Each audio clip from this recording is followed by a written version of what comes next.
how to use Lora in Stable Diffusion.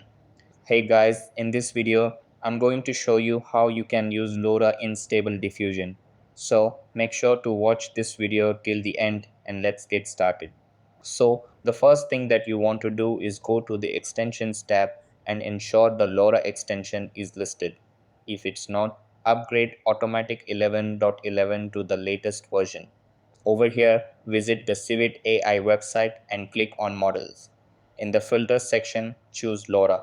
Then select the base model you want to pair with your Lora and choose the Lora model you'd like to use. After that, download the model. Then move the downloaded Lora file to your Stable Diffusion Models folder.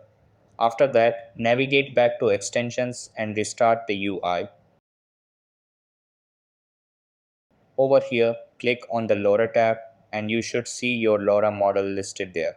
If the Lora tab isn't visible, you might be using an older version of Automatic 11.11.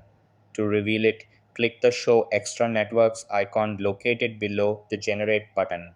Next, test your Lora by creating an image.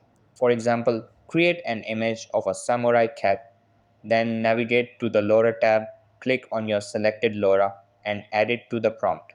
After that, generate the image. Now, try adjusting the Lora value. Over here, increase it or set it to a negative value to see how it affects the result.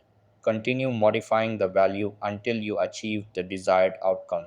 If your Lora model doesn't have a preview thumbnail, select an image, place it in the Lora folder, and rename it to exactly match the Lora file name.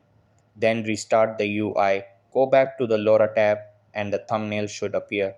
So that's how you can use Lora in Stable Diffusion. That's all for this video.